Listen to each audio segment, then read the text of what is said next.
आज ये प्रेस वार्ता बहुत ही महत्वपूर्ण मुद्दे पे है और ये मुद्दा जो अपरिपक्व, गैर जिम्मेदार हमारे नेता प्रतिपक्ष राहुल गांधी हैं, उनके वक्तव्यों को लेके है। और मैं कुछ बिंदु आपके समक्ष रखूं, उससे पहले ये बात बड़ी जिम्मेदारी से जरूर कहना चाहूंगा, जो राहुल गांधी संविधान हाथ में लेके घूमते हैं, उस संविधान को तार-तार करने का अगर जिम्मा किसी ने उठा रखा है तो वो राहुल गांधी है। यह कहना भी गलत नहीं होगा आज की प्रेस वार्ता के विषय के संदर्भ में। हमारी वीर सेना का मनोबल तोड़ने का काम अगर कोई व्यक्ति कर रहा है तो वो राहुल गांधी है और कांग्रेस पार्टी है। और ये दुर्भाग्यपूर्ण है कि आज राहुल गांधी की याचिका माननीय सर्वोच्च न्यायालय में लगी थी, जहां पर उन्होंने चुनौती दी थी उच्च न्यायालय के फैसले को। उनको समन किया गया था एक डेफेमेशन सूट में। एक अधिकारी रहे हैं, उन्होंने कहा इस तरह से ये सेना का मनोबल तोड़ते हैं, और ट्रायल चल रहा था, समन गया राहुल गांधी को। फिर वो उच्च न्यायालय गए और उच्च न्यायालय ने उस समन पे रोक नहीं लगाई, उस मामले को रद्द नहीं किया। उस आदेश को चुनौती राहुल गांधी ने आज सर्वोच्च न्यायालय में दी थी। पहले बयान जानना जरूरी है। हम सब जानते हैं कि जब गलवान में हमारी वीर सेना शौर्य दिखाकर चीनी सेना को खदेड़ देती है, तो राहुल गांधी का बयान अगर मैं उसका अनुवाद करूं, और ये सभी मीडिया चैनल्स ने भी चलाया था, राहुल गांधी ने कहा प्रेस वार्ता करते हुए, चीन ने 2000 स्क्वायर किलोमीटर की जो भूमि है भारत की, उसको कब्जा लिया है। एक दूसरा, भारतीय सेना चीनी सेना से पिट रही है। और मैं पढ़ दूं जो राहुल गांधी का वक्तव्य है अंग्रेजी में भी। Rahul Gandhi said, and I quote, but they will not ask a single question about China capturing 2000 square kilometers of Indian territory, killing 20 Indian soldiers and thrashing our soldiers in Arunachal Pradesh. जब ये याचिका की सुनवाई हो रही थी तो माननीय सर्वोच्च न्यायालय के 2 जजेस की खंडपीठ ने जो टिप्पणी करी है, जो सवाल पूछे हैं, वो आपके समक्ष रख रहा हूं। भारत के सर्वोच्च न्यायालय में इस मामले की सुनवाई होती है, और पहले अंग्रेजी में, उसके बाद मैं अनुवाद करके हिंदी में उसके आपको आपके समक्ष प्रस्तुत करूंगा।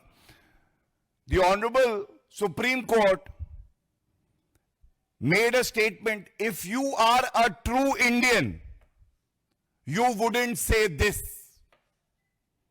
अगर आप सच्चे भारतीय हैं तो आप ऐसा कभी नहीं कहेंगे। यह सवाल हम पूछते हैं। देखिए, संवैधानिक संस्था सर्वोच्च न्यायालय राहुल गांधी की भारतीयता पे इतना गंभीर कमेंट करता है। हर देशवासी आहत है। एक भारतीय अपनी सेना के लिए, जो पूरे विश्व में सबसे वीर है, कैसे कह सकता है कि वो चीनी सेना से पिट रही है? दूसरा सवाल, this question raises an important question again about the credibility of Mr. Rahul Gandhi. How mature is he as a leader of the Congress party and now as the leader of opposition? क्या परिपक्वता है राहुल गांधी की?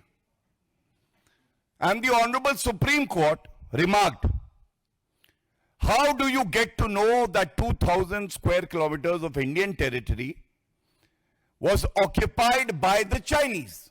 आपको कैसे पता चला राहुल गांधी जी? और उसके बाद were you there? क्या आप वहां पे थे? क्या आप वहां थे?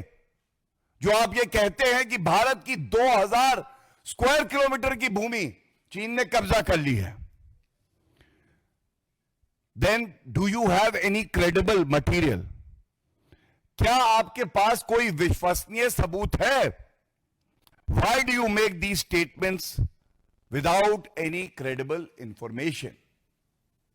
ऐसे अपरिपक्व भारत विरोधी सेना का मनोबल तोड़ने वाले बयान बिना प्रमाण बिना तथ्य के, खासकर जब गलवान जैसा मामला चल रहा था, हमारी सेना लड़ रही थी, राहुल गांधी ऐसे वक्तव्य क्यों देते हैं? यह एक बड़ा सवाल है. And it is a question about Rahul Gandhi's credibility which is at stake. इसके बाद यह बहुत ही महत्वपूर्ण टिप्पणी है, तीसरी टिप्पणी. Whatever you have to say, why don't you say in the parliament? Why do you have to say this in the social media posts?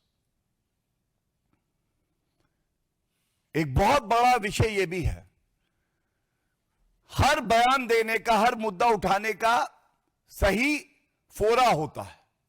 संसद का पटल. आप पहले सांसद, अब नेता प्रतिपक्ष है. संसद में वो बात क्यों नहीं उठाते? तथ्यों के साथ क्यों नहीं उठाते? और यह कहना गलत नहीं होगा, यह पहली बार नहीं है कि यह विकृत मानसिकता, भारत विरोधी मानसिकता राहुल गांधी ने दर्शाई है. मैं आपके समक्ष अभी कुछ माह पहले सर्वोच्च न्यायालय की ही टिप्पणी थी, वीर सावरकर जी का मामला. वहां भी डेफेमेशन सूट चल रहा है राहुल गांधी के खिलाफ. सुप्रीम कोर्ट ने क्या कहा?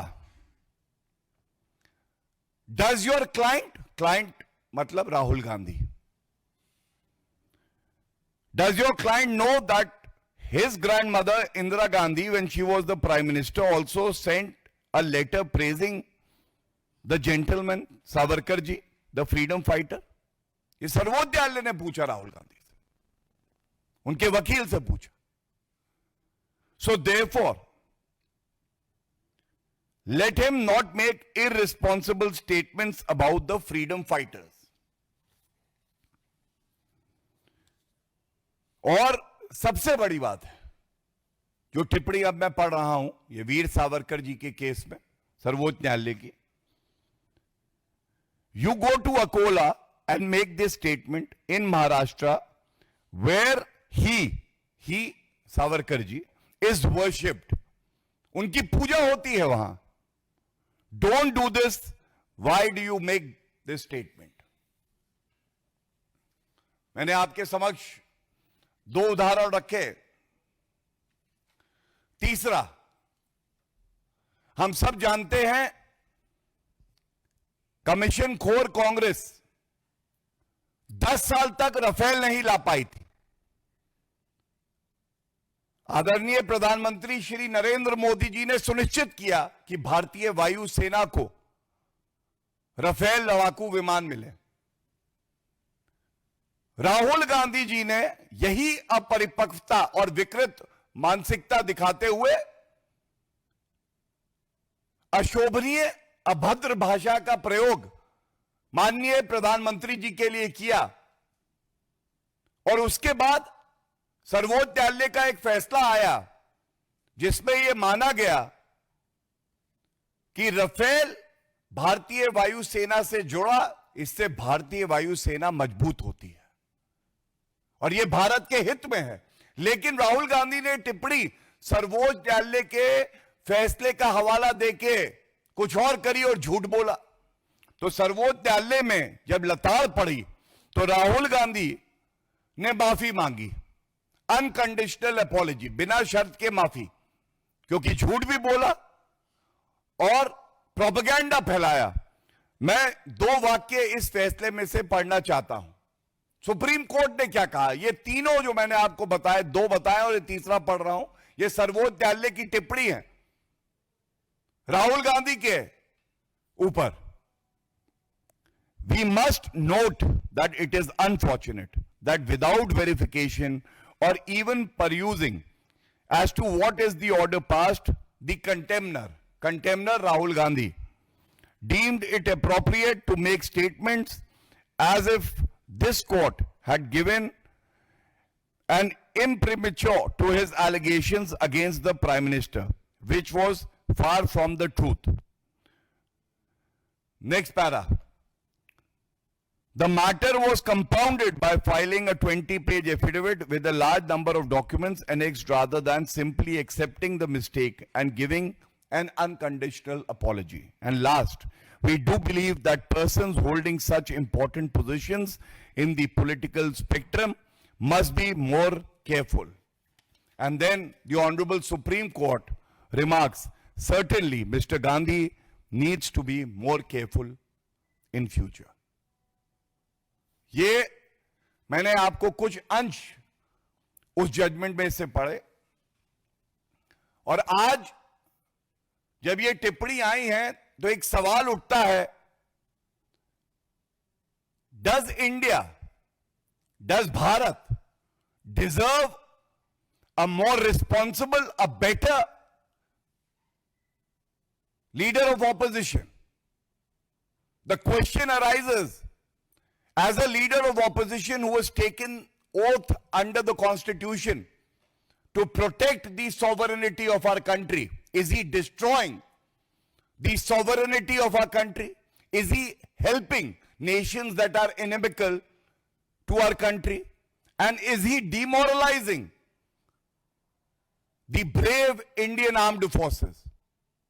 और इसके साथ मैं ये भी कहना चाहूंगा, ये कैसे नेता प्रतिपक्ष हैं, गैर जिम्मेदाराना बयान देते हैं।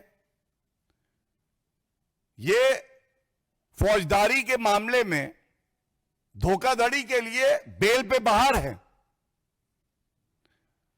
एक और मानहानि के मुकदमे में इनको सजा हो चुकी है, जो कि बाद में सर्वोच्च न्यायालय ने रोक लगाई, अभी मामला लंबित है। और इससे पहले भी किस तरह से झूठ भी बोला है, गैर जिम्मेदार बयान भी दिए हैं और सेना का मनोबल तोड़ने वाले बयान भी दिए हैं, यह आपके समक्ष मैंने रखा। यह बेहद ही चिंताजनक है। और मैं अंत करूंगा एक बात कह के, यह तस्वीर कई प्रेस वार्ताओं में हमने दिखाई है। यह तस्वीर है, पार्टी टू पार्टी एमओयू करते हैं राहुल गांधी चीन की पार्टी से, और आज ऐसा लग रहा है, जब सर्वोच्च न्यायालय की टिप्पणी भी आ चुकी है, यह कहना गलत नहीं होगा, भारतीय नागरिकों को यह नहीं बताते कि इस करार में क्या है। यकीनन इस करार में राहुल गांधी ने यह प्रण लिया है कि वो भारत को कमजोर करेंगे, चीन को मजबूत करेंगे, और इसीलिए चाहे डोकलाम हो चाहे गलवान हो, हर भारतीय भारत के साथ खड़ा था, भारत की वीर सेना के साथ खड़ा था। और राहुल गांधी कह रहे थे, हमारी वीर भारतीय सेना चीनी सेना से पिट गई।